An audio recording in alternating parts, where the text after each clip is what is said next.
Nah, fungsi tasawuf dalam kehidupan sehari-hari itu kita harus memiliki sifat itu tadi ya, qanaah, merasa cukup. Oke, meskipun kita punya kecukupan, punya orang yang berada, orang bisa beli apa-apa, kata itu tadi ya.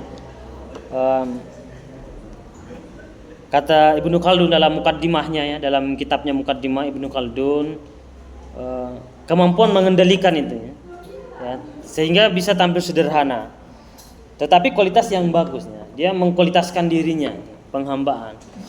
Jadi ada penghambaan kepada Tuhan. Nah, misalnya sehari-hari kita tidak menghamba selain kepada Tuhan, itu luar biasa dalam tauhidnya. Tidak ada tempat ketundukan kecuali tunduk kepada Tuhan. Itu yang berat. Apalagi pejabat ya, atau ke siapapun itu. Misalnya pejabat ketika sedang menjabat bisa saja melakukan hal yang sewenang-wenang atau semena-menanya atau sewenang-wenang, itu karena dia masih tunduk pada uang ataukah takut dipecat. Mahasiswa tidak mau bersuara karena takut terhadap aturan kampus misalnya.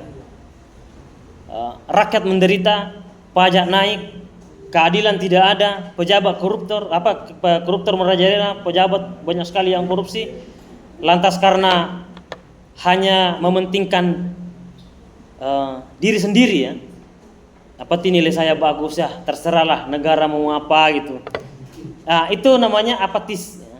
Acuh tak acuh. Nah, yang begitu kan berarti kita menundukkan sesuatu di luar pada kebenaran ya. Kita seolah-olah menutup mata hati kita, menutup hati kita pada kebenaran, kezaliman yang ada di depan mata. Kemudian kita bungkam, tidak bersuara, diam untuk mencari aman. Berarti kita telah tunduk pada sesuatu selain pada kebenaran. Kita masih jauh dari tasawuf gitu ya. Nah, itu kalau dari tasawuf dalam kaitannya dengan akhlak, kaitannya dengan akidah. Nah, tetapi orang yang betul-betul berakidah ya, dia harus selalu mengatakan bahwa ya kebenaran itu harus diperjuangkan. Entah itu hasilnya berhasil atau tidak, itu urusan lain ya. Karena ada misalnya begini, dalam sehari-hari ya, saya kok mau menyampaikan begini tapi takut nilai saya tidak bagus gitu ya. Akhirnya diam ya. Penting kan saya menyelamatkan diri ya, nilai saya bagus. Nah, nanti setelah selesai kuliah baru dia merasakan betapa ketidakadilan luar biasa di luar kampus ya. Baru dia merasakan itu, padahal sebelumnya itu sudah harus dirasakan sendiri ya. Sudah harus peka terhadap persoalan-persoalan itu. Kemudian sifat yang merasa cukup. Inilah yang biasanya merasa cukup ini yang kurang dalam diri seseorang, akhirnya mengambil hak orang lain. Ya. Betapa banyak saudara-saudara kita di Indonesia Timur sana ya, termasuk di Papua. Kalau dalam skala Indonesia saja dulu, misalnya apalagi di negara-negara yang sedang ditindas ya, sedang diperangi, itu mereka tertindas, dieksploitasi. Di negara Indonesia sendiri itu banyak hak-hak mereka diambil, gizi buruk terjadi, kemudian stunting, macam-macam itu karena hak-hak mereka dirampas oleh segelintir orang. Jadi bayangkan kalau satu orang yang korupsi 1 miliar, 2 miliar sampai sekian miliar, kalau itu kemudian dibagi-bagikan ke satu provinsi ya, satu kabupaten, itu bisa merasakan kekenyangan setiap hari yang bergizi. Nah, hak-haknya itu kemudian dirampas oleh segelintir orang, beberapa orang. Nah, karena kenapa? Ketidakmampuan dalam mengolah keinginan itu. Jadi bukan lagi kebutuhan ya, kebutuhan sudah berkecukupan, tapi keinginan nafsu ini yang susah dirubah. Nafsu untuk berkuasa, nafsu untuk tampil ya, nafsu untuk menguasai, ini yang harus diolah ya. Maka Plato dalam karyanya Arete tadi, Arete artinya kesempurnaan ya, ataukah ini tadi yang Bapak sampaikan bahwa keutamaan itu. Ciri-ciri spidol itu yang utama gimana? Spidol ini disebut sebagai berkeutamaan ketika apa? Ya, ketika bisa dipakai menulis gitu. Itu disebut sebagai punya keutamaan. Oke. Tapi apa gunanya saya memiliki 10 spidol, tapi satu pun tidak ada yang bisa dipakai menulis? Berarti tidak memiliki keutamaan. Ya, apa gunanya banyak manusia kalau tidak ada gunanya? Nah, gitu. Ya. Apa gunanya banyak mahasiswa kalau tidak ada gunanya? Ya. Untuk apa? Berarti kan harus ada kegunaan, ada fungsi. Nah, itu yang disebut sebagai tadi keutamaan. Ya. Oke. Kalau dalam perspektif tasawuf, misalnya Mullah Sadra mengatakan menuju kesempurnaan. Ya. Mullah Sadra menulis buku menuju kesempurnaan. Ya. Itu yang Bapak baca waktu semester 2. Ya. Sampul warna biru menuju kesempurnaan, ada 4 perjalanan, atau 4 stadia perjalanan manusia menuju kesempurnaan. Itu Anda baca bukunya Mullah Sadra, itu macam-macamnya. Itu bagus ya, bagus. Nah, sama dengan dunia filsuf ya. Filsuf juga membicarakan mengenai keutamaan manusia, gitu. Apakah manusia mengandalkan hanya sekedar makan, hanya sekedar hidup, hanya sekedar minum? Tidak ya. Kemudian ada manusia yang disebut sebagai Plato jiwa para tentara ya, yaitu jiwa untuk berkorban tanpa memandang apapun ya. Hasrat yang muncul itu, tetapi hasrat yang bukan makan minum. Misalnya tentara mengatakan NKRI harga mati, itu tidak ada urusannya dengan makanan, tidak ada urusannya dengan minuman, tapi betul-betul lahir dari dalam dirinya sendiri ya, untuk mempertahankan kemerdekaan misalnya, memperjuangkan kemerdekaan atau mempertahankan kemerdekaan. Itu biasanya dimiliki oleh prajurit ya, sifat yang dimiliki oleh prajurit. Sifat para pedagang itu biasanya berbeda ya. Kalau sifatnya para pedagang berkalkulasi. Ya, saya membeli ini apa saya dapat ya. Apa untung saya gitu. Saya mengerjakan ini apa untungnya saya. Itu jiwa-jiwa pedagang, pebisnis. Material itu. Mahasiswa diajak seperti ini, dia bertanya apa untungnya. Kalau tidak ada untungnya enggak dikerjakan, gitu kan. Suruh baca buku, apa untungnya? Berarti itu investasi jangka panjang ya. Ya, kata Robert Kiyosaki, kalau mau salah satu pebisnis terhebat di di Asia ya, termasuk buku-bukunya banyak dikutip ya. Ya, kalau mau berinvestasi yang paling bagus adalah investasi terhadap otak kita ya, terhadap pengetahuan gitu. Renal Kasali juga ya, sepakat dengan teori itu ya.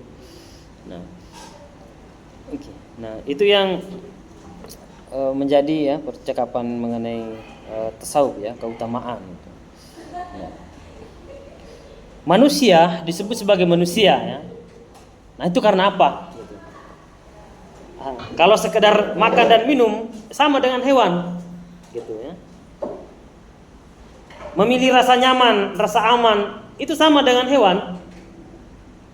Coba Anda pernah lihat sarang burung ya, yang di pohon-pohon.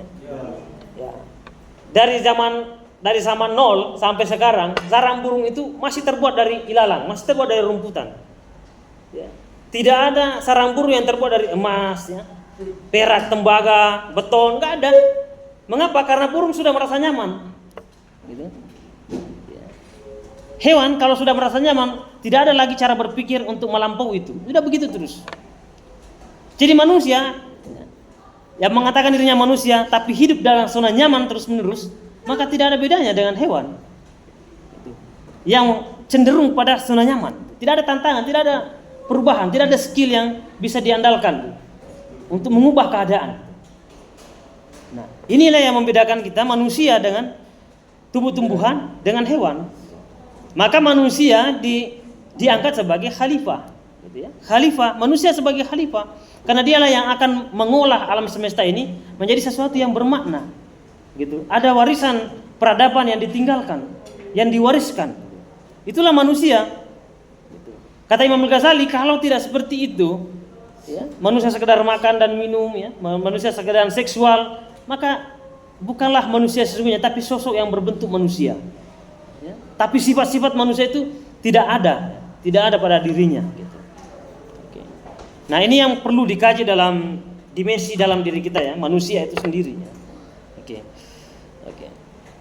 Nah, ada potensi yang harus ada peradaban yang harus dibuat ya. Manusia harus menciptakan satu peradaban. Ada karya-karya yang ditinggalkan, kan? Itu yang menjadikan kita berbeda dari yang lainnya. Oke, tugasnya manusia sebagai khalifah, pemimpin. Oke. Khalifah, pemimpin itu adalah makhluk yang kreatif.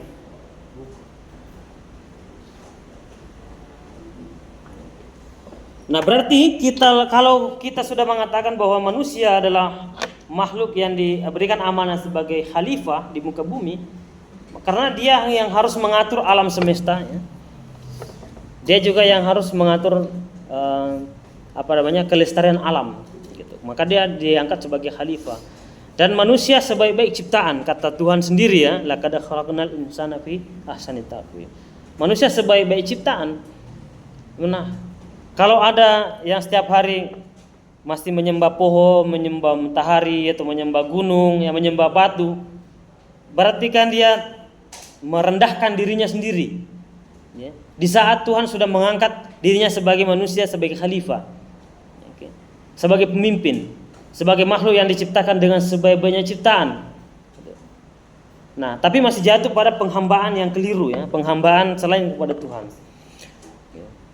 Maka akidah yang benar menuntun kita tidak jatuh kepada penghambaan yang keliru.